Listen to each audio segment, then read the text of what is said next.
In a world gone mad, only rationality and common sense can save it. It's Andrew and Jerry Save the World with your hosts, Andrew Langer and Jerry Rogers. And now, here's Andrew and Jerry. Well, hello there, everybody. Welcome to episode 23 of Andrew and Jerry Save the World. Episode 23. Andrew and Jerry say it's not all about guns. I am one of your hosts. I'm Andrew Langer. I'm the other guy, Jerry Rogers. Good morning, Jerry. And we got a lot to cover today. We're going to be joined by activist and writer, media consultant Hannah Cox, who's written some really excellent things about this issue. And this is, Jerry, I'm going to ask Hannah this, but this is how I want to set it up. Which is, listen, we know that there are problems with gun violence in inner cities. We're going to get to this. We've spent a good chunk of time last week, and we're going to talk more about it today, the issue of fatherless young men and the role that plays. Our colleague Matt Walsh happened to echo many of the things that you said on last week's show. But here's my question, Jerry, which is why long term, why has the left always been obsessed with guns and gun control? Look, we talked a little bit about this last time, and I think it's clear. Since the 60s, 70s, we have pushed out of the public square any notion of right and wrong. Sure. We tell people, we teach young people, we are indoctrinated in public schools and university to live your own truth. There is no real truth. And so what happens is we have this naked public square and there's, and you know this from your history, this is part of the problem of not teaching history in school. Sure. Western civilization, our Constitution, our tradition, law, depends upon the idea of morality. I'm not saying Christian morality or any specific sect. What I'm saying is that our rights, our laws depend upon this idea of right and wrong. So make a long story short, to answer your question, the reason why they go after the guns, the reason why they go after power, the law, they want to regulate, they want to legislate. And we'll get to this later. They don't even want to do that. They just want to wave their magic wand and dictate. And the reason is because if the government can't rest on these laws are based upon some kind of morality, well, then it has to be at the end of a bayonet. And the only way to enforce the law is by power. Well, sure. And if you disarm the public, then you go down the road. I mean, we're going to get into this with Hannah Cox because she wrote a piece about the racist underpinnings of the gun movement. And Andrew, not to take up too much of the mic time, but I think it's also important to remember too that it's the culture that kills. And the left, the mainstream media, the public school teacher unions, the Hollywood types, the Democratic Party, they've created the culture. And so they can't blame. Hold on, Jerry, but this is my point, right? Because it's now, right? So it's now 2022. We're doing this podcast in 2022. I was watching the other day, the Woody Allen movie Bananas came on. And, this is a movie, and I want to say it came out in maybe 71, maybe late 60s even. And in it, Woody Allen takes a swipe in that movie at the NRA. And it was clearly that, at the time, the NRA was something to be ridiculed, and folks calling for the protection of the Second Amendment, that was something that elitists on the left were attempting to ridicule. And so I'm trying to figure out now, again, I don't want to go down the road of conspiracy theories, right? But there is, of course, the conspiracy theory that there were forces at work that were working to undermine the freedoms that we have here in the United States, because they were seeking domination. If you have an unarmed population, therefore an unarmed population and a population that is working, that is antithetical to, traditional American values. Sorry, go ahead. Yes. I don't necessarily think that the left is trying to disarm the American population. I think it's different. I think they have no answer. And so the answer has to be another law, another Jerry. dictate. I mean, wait a minute. If you think about it, if you look at what Beto O'Rourke is doing, right? You've got Beto O'Rourke running for governor. His gubernatorial campaign is, I think it still is flagging, but it's gotten a little bit of a bounce from him capitalizing on this tragedy in Uvalde, Texas. Beto O'Rourke says we're coming after your AR-15. The president of the United States over the weekend, in his mishmash of statements, was essentially talking about going after, because he certainly wasn't talking about, there are very few 9mm rifles, going after 9mm handguns. So, and you have leftists who are actively calling for, they're not calling for, well, there are some who are calling for confiscation. Good luck with that.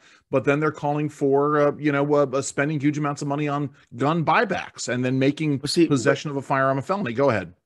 You're answering your own question. Why are they doing this? They're doing this because they have no other answer, because they can't deal with the breakdown of the family. They can't deal with the rise of abortion, pornography culture. They cannot deal with the fact that we've moved the idea of right and wrong out of the public square. But here's the thing. But hold on, Jerry. But I guess my concern with that is, I mean, that's certainly part of what the answer is now and why it's always the answer now. I'm trying to figure out, because it was the answer then, and maybe it was the answer then,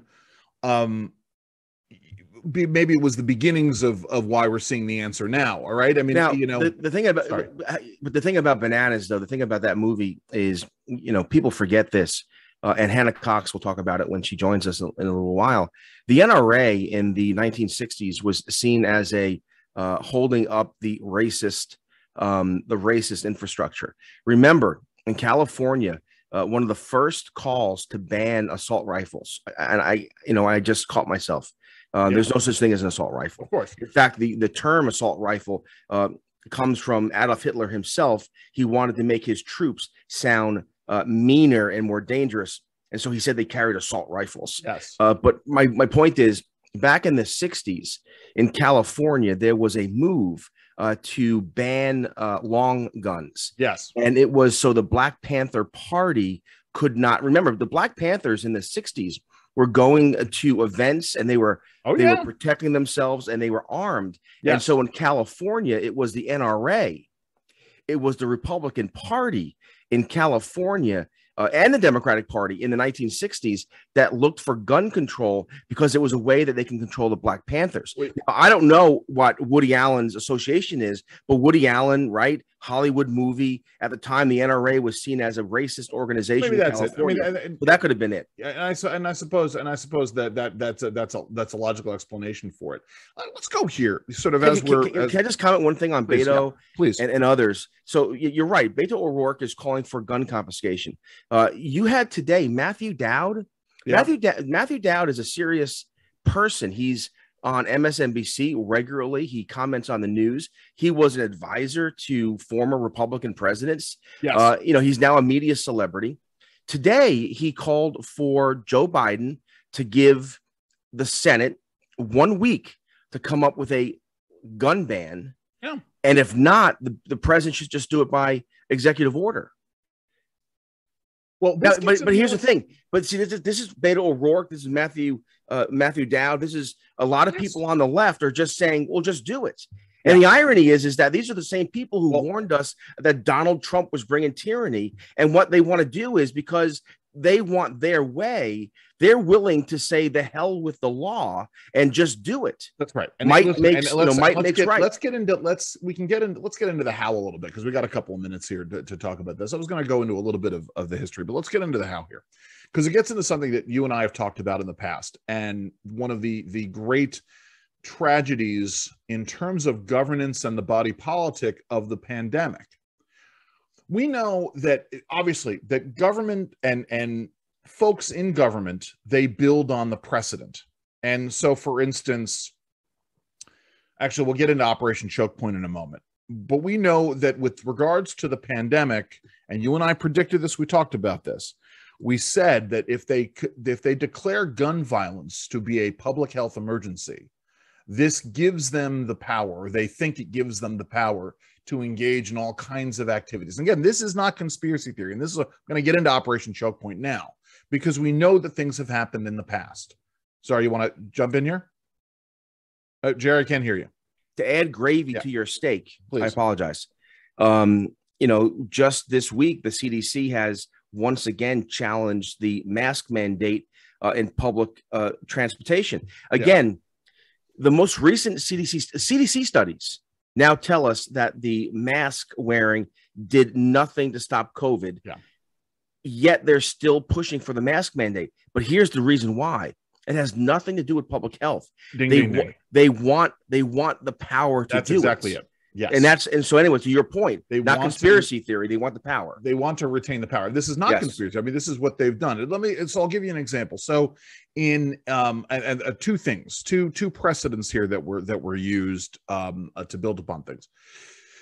So in the George W. Bush administration, they had a problem with WikiLeaks releasing classified information, and they had no way to get at WikiLeaks. So what did the Bush administration do? Well, they worked with banks and credit card payment processors to shut down the ability of WikiLeaks to process donations, right? That's how they went after to choke them off that way.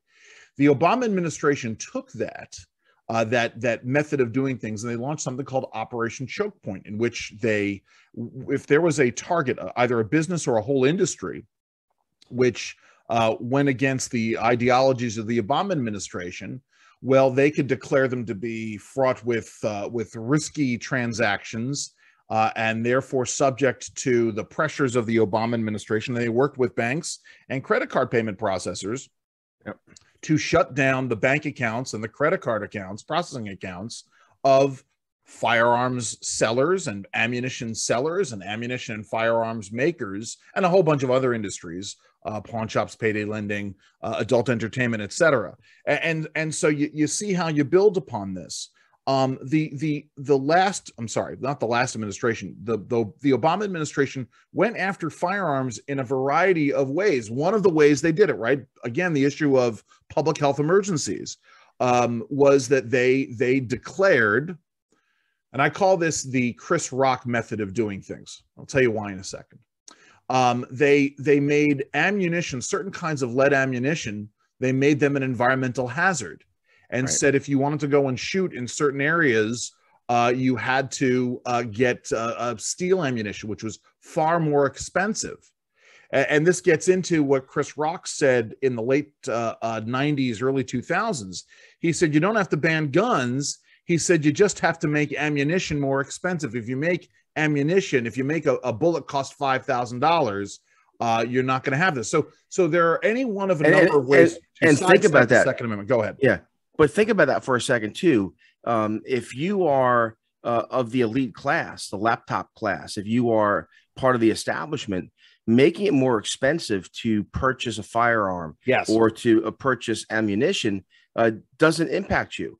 Who does it impact? It impacts the small business owner, the father and mother trying to protect their family. It impacts poor and working Americans. This is one of the things that is the truth about this debate, and why many politicians and academics and others refuse to talk about anything but guns, is because this really is about putting the working class in their place. Well, yes, it's one of those things where you can sidestep the Constitution to a certain point, but the idea is you shouldn't have to spend X number of dollars, right? The courts have ruled in the past that if you make it very expensive to get permitting to buy a handgun or to buy some kind of a firearm, that is in fact a de facto violation of the Second Amendment, because you're essentially, it's like a poll tax, right, Jerry? I mean, the idea is, well, of course it is, yeah. So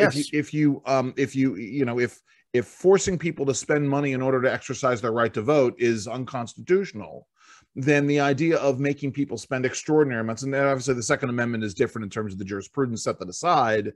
We can debate the questions of right or wrong. The bottom line here is, if you make it that onerous, right? But in the end, no one ever challenged the constitutionality of or the questioned whether or not in court, whether or not declaring that a kind of ammunition is an environmental hazard is a way of sidestepping the Second Amendment, right? Operation Chokepoint eventually Congress brought pressure on it so that it was Right. never questioned. Well, and again, by the way, hold on. Yeah. Because I'm in the weeds on this. But again, with regards to something like an Operation Chokepoint, we also predicted, and I still predict this is going to happen, that one of the things that folks were doing was if they were, right, we had a whole line of reasoning on the part of the left that if you present a different view of public policy or public policy problems in the world, the left will declare that as fraudulent activity.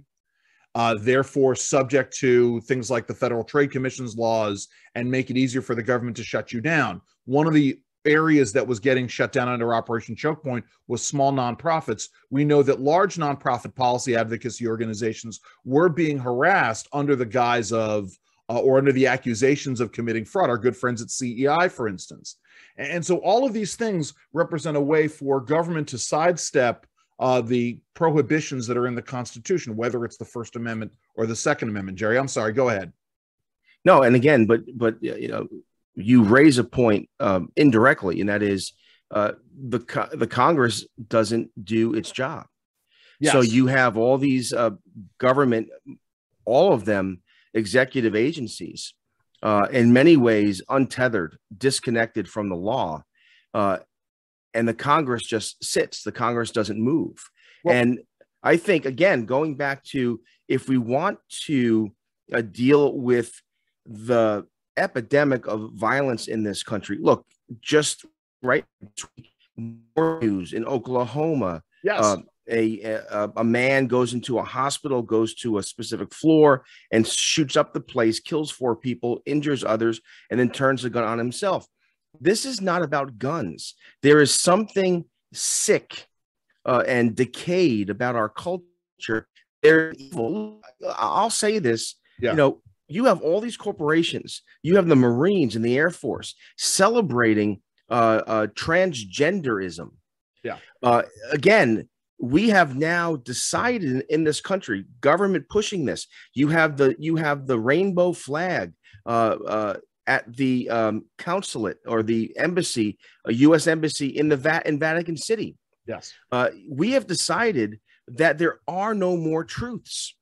And I'm sorry, we cannot fix the violence problem if we're telling people that you be one of 42 different genders. And to make it even more simple, actually, it's really interesting you bring that up because actually it dovetails into what I was going to say. We'll talk more about it later on.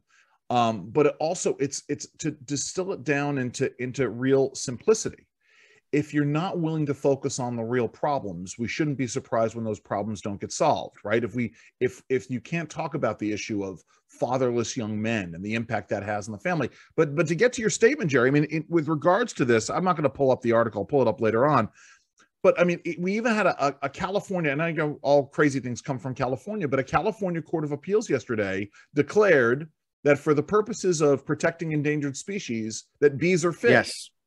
I mean, you talk about these immutable truths, and again, right, it comes down to we are going to reinvent the language. We are going to shoehorn in terms that don't mean other terms simply to for power, simply to perpetuate our power.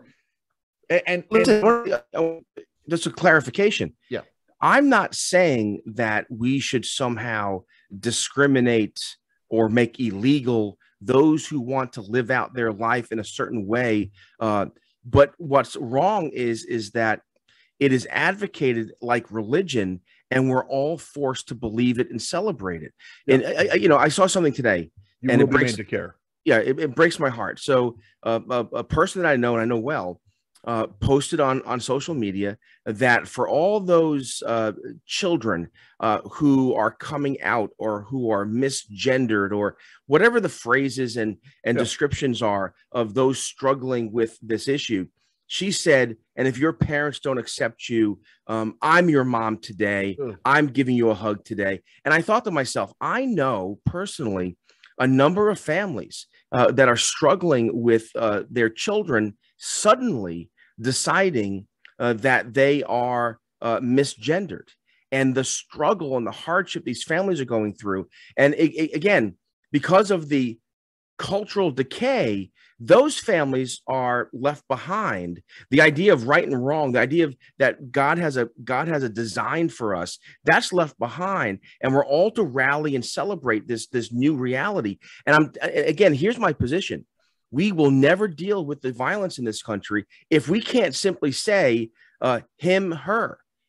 I mean, if we can't agree on him and her, we can't agree on gun policy. And even let me offer a corollary to that. If you are castigated, if you are punished for your belief that there is a him and a her, and you are not allowed to say that there is a him or a her without it causing problems for you, because we have that case, and I don't remember where it is, where the 3 elementary school students they were being complained.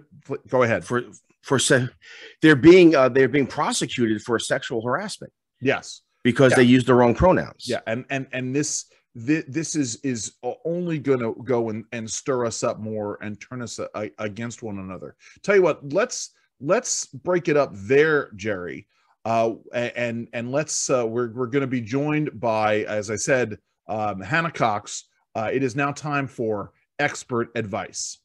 Well, I'm going to admit something that's going to make me look like an idiot, and I recognize this. We just had a great conversation with Hannah Cox.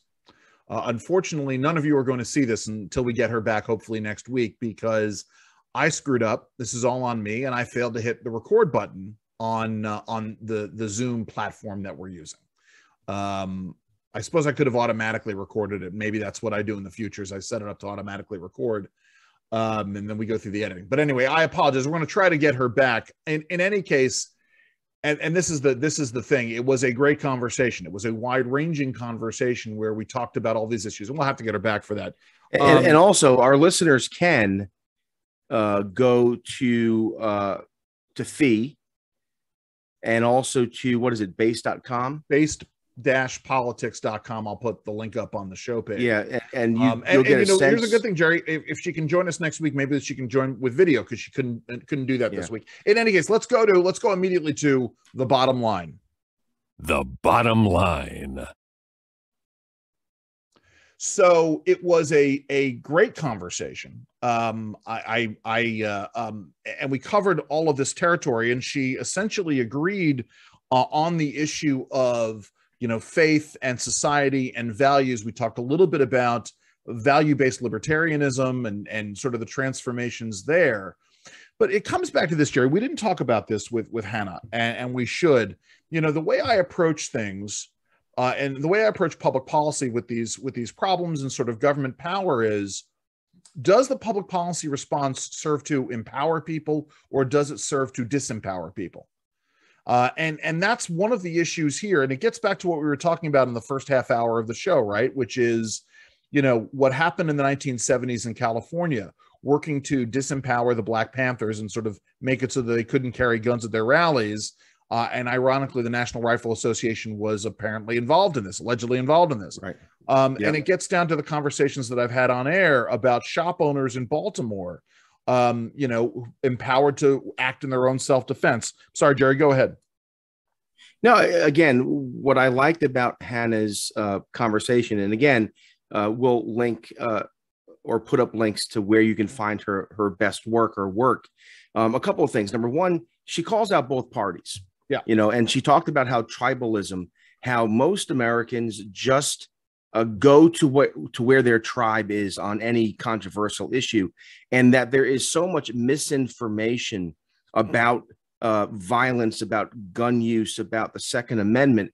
Really, we have an uneducated,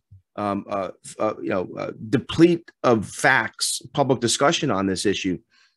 We also talked about how that we've driven morality from the public square. Yeah. And how do you deal with the sanctity of life? How do you deal with the value of life when we're telling young people in school, indoctrinating young people that you can do your own thing? It's interesting. David Hogg, who's now a big gun rights advocate, he's from he was he was witness to a mass Hold school. on, time out, Jerry. He is emblematic of what Hannah was talking about, which is that he is someone who he happened to be a student at Marjorie Stoneman Douglas High School down in Florida, who has now made a media career for himself based upon him being present at this event. Go ahead. Right. Anyway, so he had a big announcement this week that the National Education Association and the National Teachers Association, so the two biggest teacher unions in the country, are going to now be engaged in the gun control movement, and how they're going to be working with students to have mass walkouts.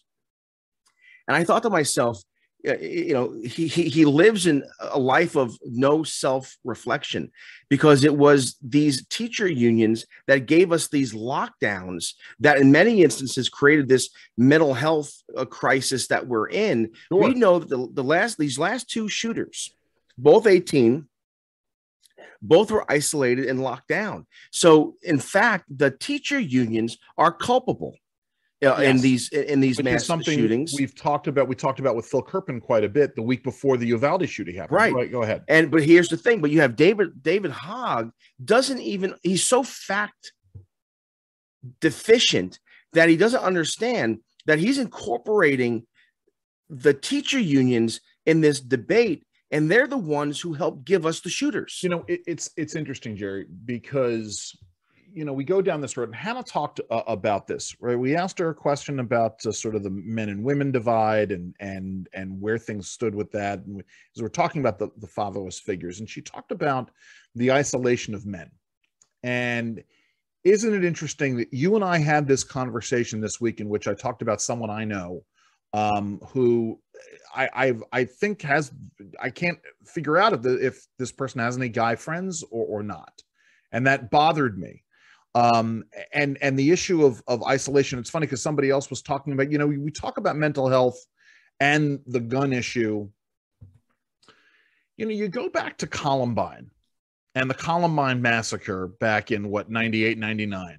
Right. And one of the things that bothered me then was, you had this isolated, or I guess it was a whole, I don't remember if it was one person or a number of people, but you had alienated young men who were essentially being targeted and punished for their alienation. And I wasn't blaming anybody but the young men for the Columbine shooting.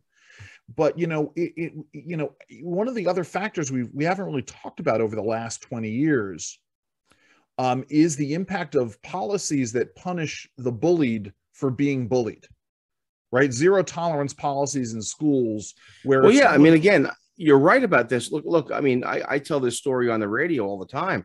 When I went, and also how we divide up public schools, where we have elementary school, and then they go off to the middle school, and then they go off to the high school, and how we do public education in this country is a massive failure.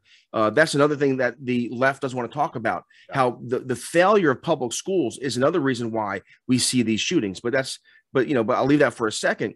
But I remember being a kid, and I went from 6th grade to 7th grade. And at the time, I went to Catholic school, grammar school, but we moved to Jersey. I went to public school for a couple of years before Bergen Catholic.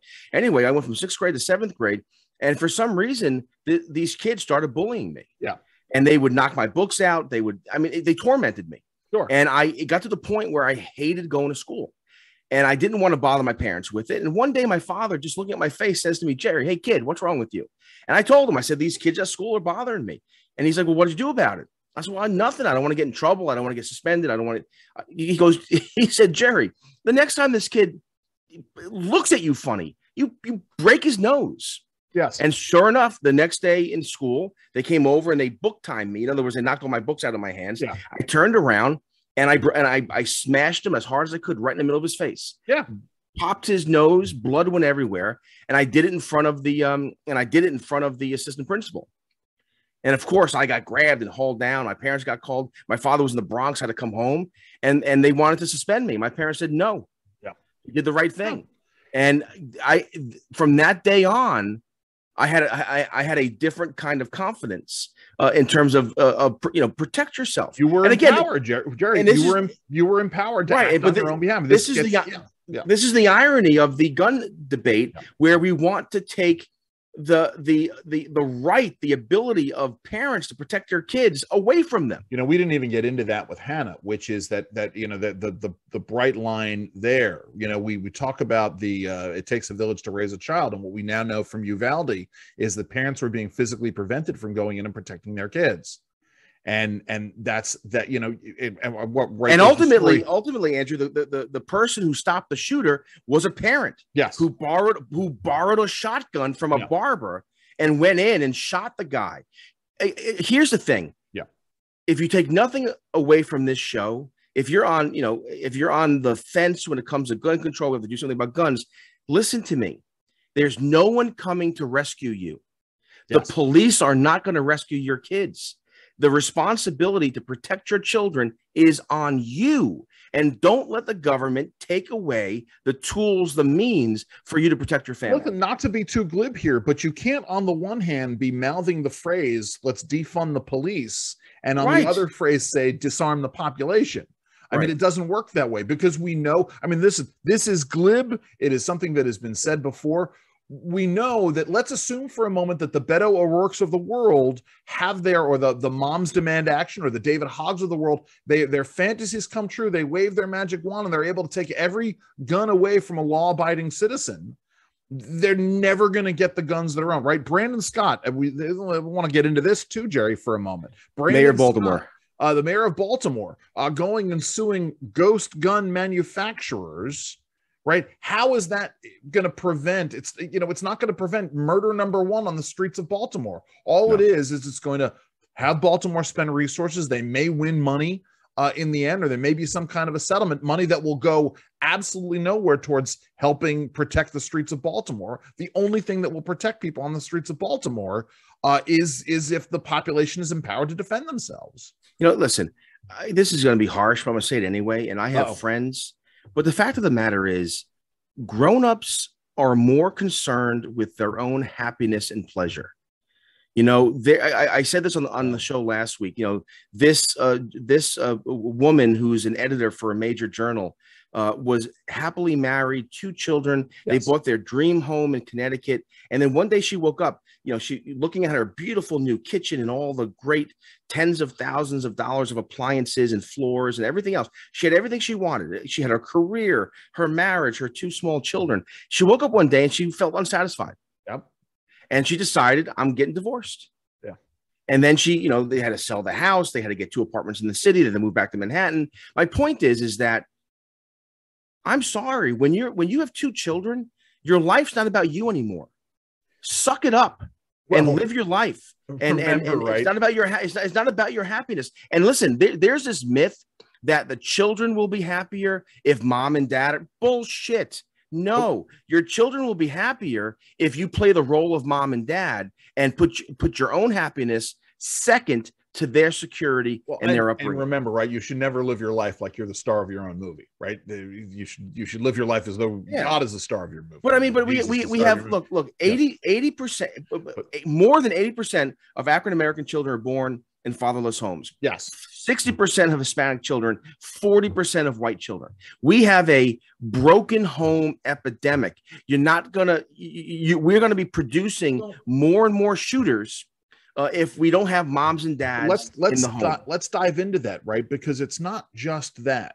Because I think there was a time in which you could have a divorced family and you could have some semblance of normalcy if each parent was being a parent. But when we talked about the upskewing of adolescence, right? How adolescence is really now into the age 20. But when you have, but you see, Andrew, I don't interrupt you, but let me finish. But you see how this is difficult to talk about because we all know people who are divorced. But you know what I mean. But here's my point. Let me finish my point though. It gets compounded when both parents, right, who are now entirely self-centered. Or when sort of they're focused on, as you said, their own happiness, their own pleasure, where you have a culture now in which men are essentially taught to be children up until, well into their 40s, behavior that would have been frowned upon 10 years ago if you were in your 30s is now not just tolerated, but celebrated. Right. That's also part of this problem. It's all of these priorities. I come back to, we went and saw, and folks know this, a week before last, we went and saw John Mulaney do his stand-up. And at the very end, he was giving advice to this young girl in the crowd. And it's cogent and relevant because, one of the things that's true about comedians, and I think, frankly, true about major politicians as well, is that they're trying to fill this empty space in their heart with the adulation of others, right? You and I both know, I've said this before, that comics comedians are fundamentally broken people, right? Just about every comic we've ever known has been, miserable in some way, shape, or form. They're miserable, angry people, and they go on stage to exercise those demons and to get that adulation. And this is part of what John Mulaney was talking about.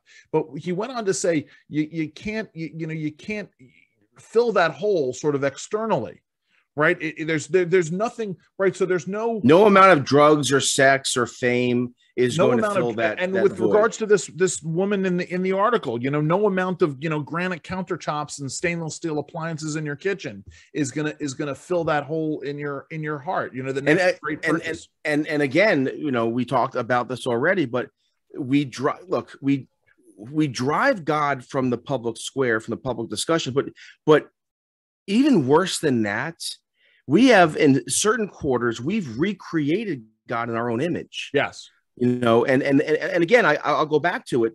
I am offended by Pride Month.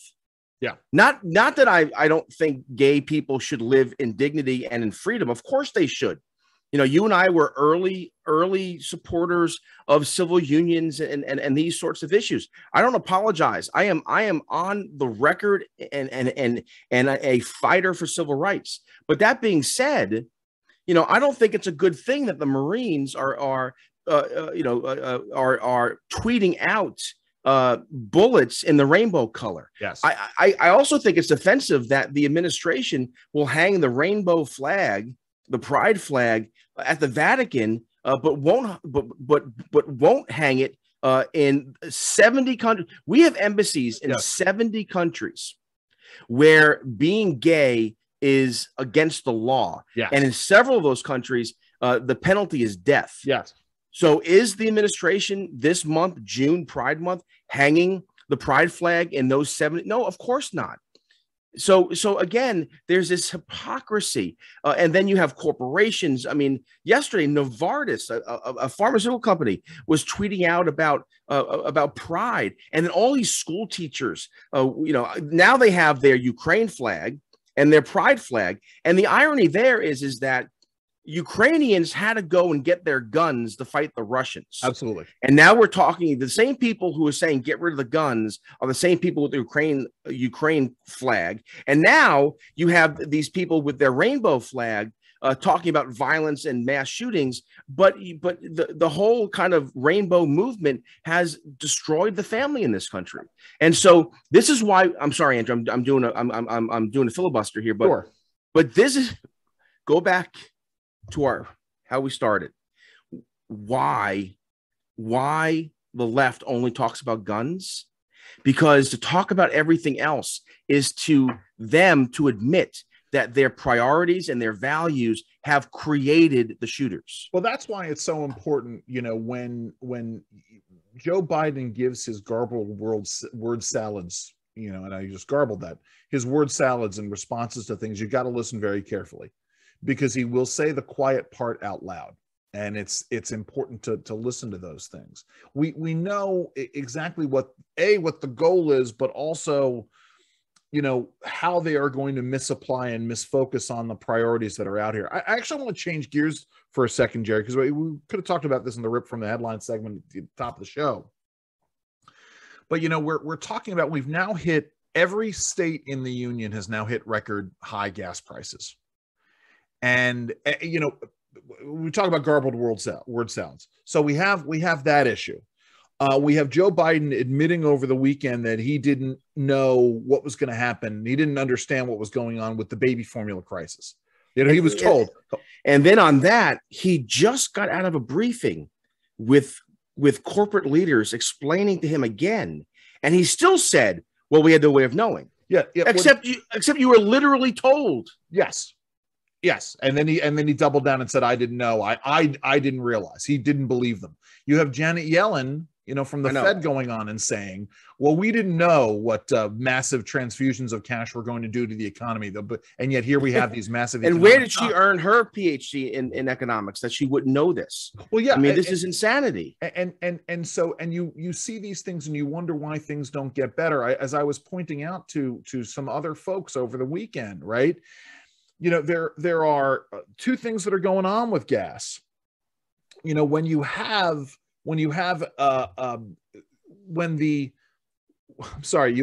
every decision that's made by the administration where they won't deal with the supply of gasoline to meet demand.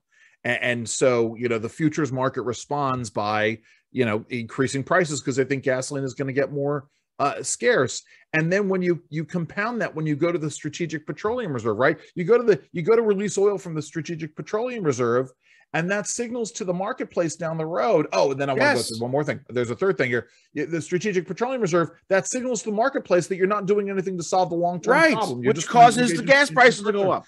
It's funny because I was talking to somebody. There was a, obviously there is the sticker that's being put on gas pumps around the country. Joe Biden pointing and saying, I did that. There's a lefty one now. There's the lefty one now about the price gouging thing. And it's a whole meme that's going around. Yeah. And I almost said this earlier when you were talking to Hannah, that the ends justify the memes about this price gouging bill, right? Oh, well, Republicans had the opportunity to lower gas prices by putting in the anti-price gouging bill.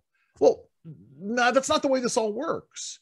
Because if the anti-price gouging bill is a form of price controls. Let me make this really clear to everybody who's listening.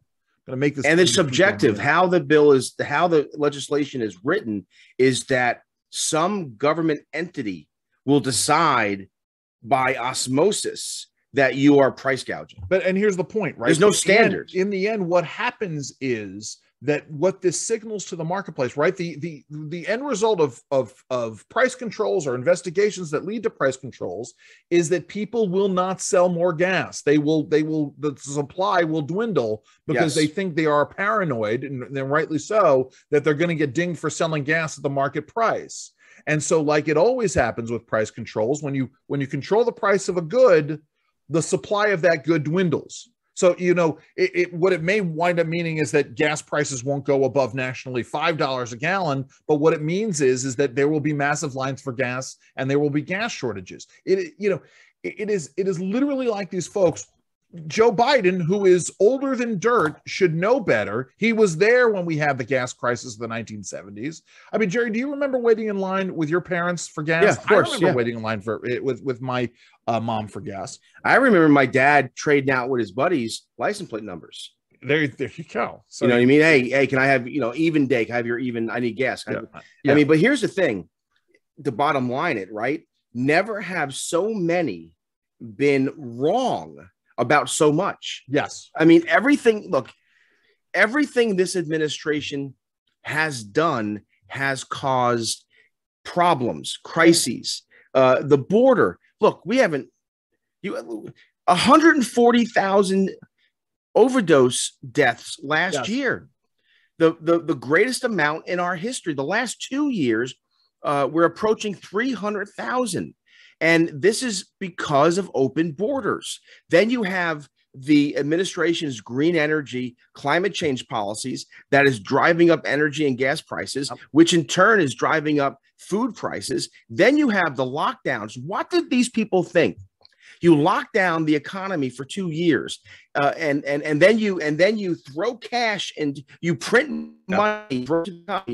Then you have inflation. So then you have the supply chain. Every single problem we face in America today is self-inflicted. Yes. And it gets down to, and I've used the phrase, talked about this historically. There was a Soviet agronomist named Trofim Lysenko who believed that he could magically improve the economic output of the Soviet Union by just subjecting the plants to, Soviet ideology. I mean, it's essential. I'm dumbing it down for everybody. But, this kind of Lysenkoism where you believe that magically you can wave your wand and something will happen because you declare it to be so. And it doesn't work that way. I mean, Right. that really in the end, Jerry, hold on, that really in the end is the thread in all of this. Just because you say something is going to do something, just because you say that you're going to get rid of the guns, does not mean that gun violence is going to go down. It doesn't mean that there are going to be fewer mass shootings if you don't deal with the problem. Go ahead. The third thing is that you're right. The left has this kind of religiosity of if you know, I say so therefore it will mentality. But the problem is when that butts up against reality, my fear is you get the Matthew Dowd problem. That is, well, the president should give the Senate 1 week to ban guns. If the Senate doesn't ban guns, then the president should just do it himself. Again, no respect for the law, untethered from our rights. Actually, that's a perfect segue into something we didn't talk about with Hannah Cox. We will bring it up with her if we have her next week, which is the issue of because she was talking about libertarian philosophy, and she was talking about choice and respect for others and sort of you having your beliefs and other people having their beliefs. And we talked about this in the context of you will be made to care. And it's the issue of resentment. Now, I've talked about the problems with the political science world's racial resentment index, which essentially ascribes to, you know, the conservative values of self-reliance and self-promotion and all of those things. It ascribes those to racial resentment. But there is the very real issue. If you force somebody to believe your ideology or mouth your ideology back at you, right, and you don't allow the free and open exchange of ideas, you don't allow the discussion, that does breed resentment, right? You're not changing the culture in any real and meaningful way. It gets into what you're talking about in terms of Pride Month, and some of the other things that we have talked about, in that it ultimately breeds resentment and contempt and anger. And again, you then throw into that, you know, people who are alienated, people who are without any kind of moral compass or rudder. All of those things conspire together to create the problems that we have. You mentioned Baltimore Mayor Brandon Scott, and yes, the city's going to sue this manufacturer of ghost guns. The problem in Baltimore City is that they are understaffed police. They won't pay police. They increased the police budget by $5 million this last cycle, but they gave $100 million to housing equity, ill-defined. They gave 90 million additional dollars. 400 million of that $600 million has been spent, and I can't figure out. Right. There's no accountability. None of it, by the way, zero has been spent on policing. They should hire more police and pay them more money, number one. Yes. But the point is this. It's, again, where we started. Yeah. They can't address the problem. Because if they truly want to address the problem, then it's their ideology that's in the way. Yes. And so what happens is he goes after the ghost guns, which is a distraction from the failed public schools. He goes after the ghost guns in a way that doesn't solve even the ghost gun problem. I mean, you know, but again, remember, it's not about. I sit here and I'm not doing radio regularly in Baltimore. I'm going to give you an aha moments. Yes. Brandon Scott doesn't want to solve the gun problem. No. Neither does Joe Biden. They want the issue. They want the gun issue. Right? And it's one of those things where we talk about politicians with ambition. Brandon Scott could go on to do extraordinary things if he would actually solve problems. But instead, he will be a mediocre mayor in a mediocre and corrupt city. And Jerry, this is the thing that astounds me, right? You know, once again, in Baltimore, we're talking about closing down schools because of air conditioning, right? 5 years ago, huge sums of money, millions of dollars allocated to fixing the air conditioning in the Baltimore City schools. And again, we all know, and it gets into the issue. It's part of it is not wanting to address the ideological barriers, but then nobody wants to address the barriers of corruption. You know, that's right. And that's, but also, that's look, Brandon Scott is typical of any kind of big city mayor today. I'll call Baltimore City a big city. Philadelphia, New York, LA, where the Democrat will just be elected by virtue of being a Democrat. Yes. And that's because the news media don't do their job. Yes. They do not investigate. There is no true journalism, and so therefore Brandon Scott is not held accountable. Yes, and so Brandon Scott can end up being the governor of Maryland because Maryland is 3-1 Democratic. But here's he could fail up. Putting a proximate point on this. Yeah, thank God for WBFF because they're doing the lion's share of the investigative work. They tend to be focused on the state's attorney's office, and rightly so. But where is the Baltimore Brew? Where is the Baltimore Sun to a lesser extent? Because the Baltimore Brew does some solid work, but they're a small outfit. Where is the investigative work figuring out, right? If this were a different time and if it were a different city, somebody would be doing the investigative work to figure out where the air conditioning money went. Why is there no air conditioning in the schools? It's a very simple and straightforward issue. Somebody would be camped out at North Avenue, which in Baltimore is code for the head of the Board of Education, the headquarters of the Board of Education. They would be down there doing this. And it is, and you would find a city council member who every week would be bringing up, you'd have parents down there every week saying, where's the air conditioning? How come this? Which also then goes to that. Again, how many, Jerry, hold on. Before you get to that, how many years did it take us to discover that there are Baltimore City schools in which, 90% of the students are failing essentially? Go ahead. Yeah, no, you're right. Yeah. The vast majority, better than 2/3 of Baltimore graduates can't read or write. Yes.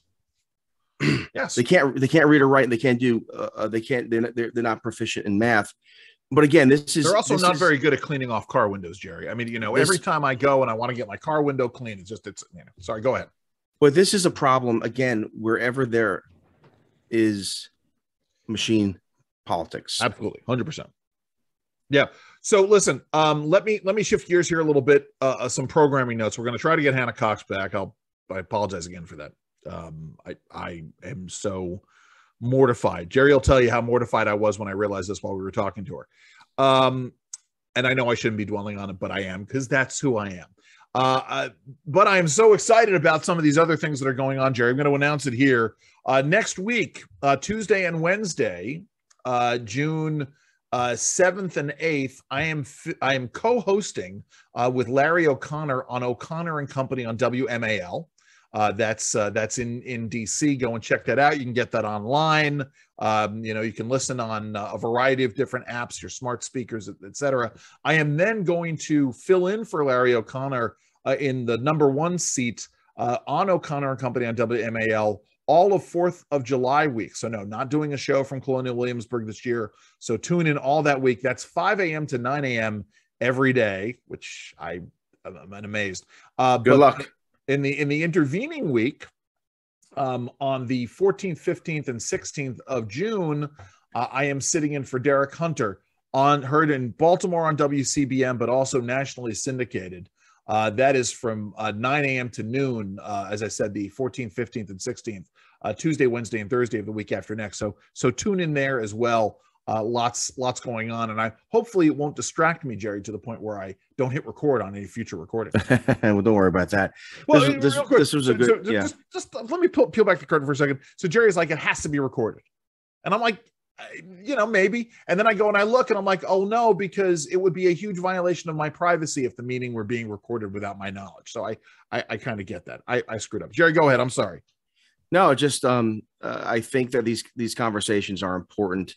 Hannah, what impressed me with the 30 minutes that we did talk to her was her commitment to persuading, yes. Her commitment to thinking, her commitment to change. And I think we need more of that. We need more people engaged. These conversations, I think, are critical. I also think that we have to speak the truth, yes.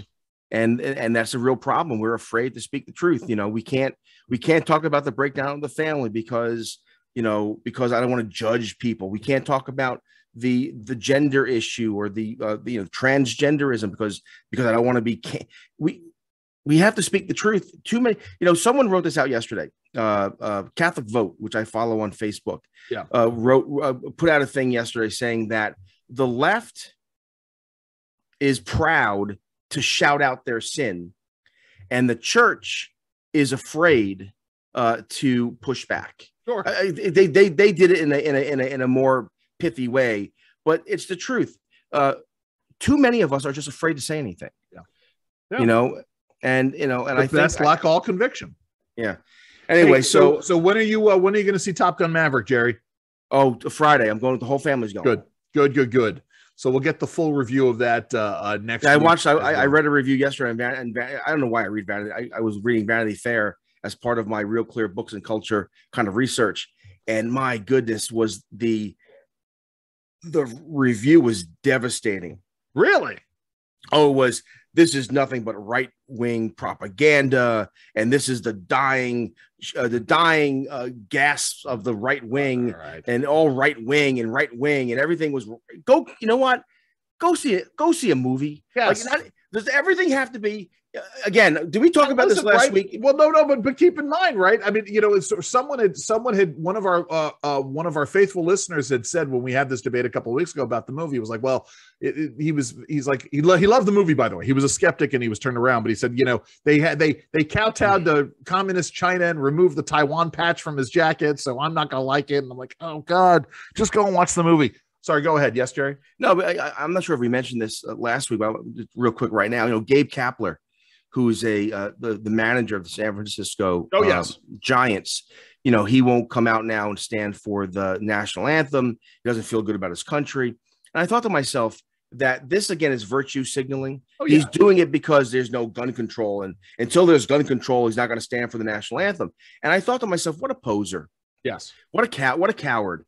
Because number one, it's easy to not stand for the anthem if everyone's praising you for it, yes, and congratulating you for it, number one. Number two, the difficult thing would be to say, you know what? I'm not going to take a salary. I'm not going to take American dollars until there's change. Right. But he won't do that. And lastly, Nike has a Major League Baseball deal where it provides all the on-field apparel.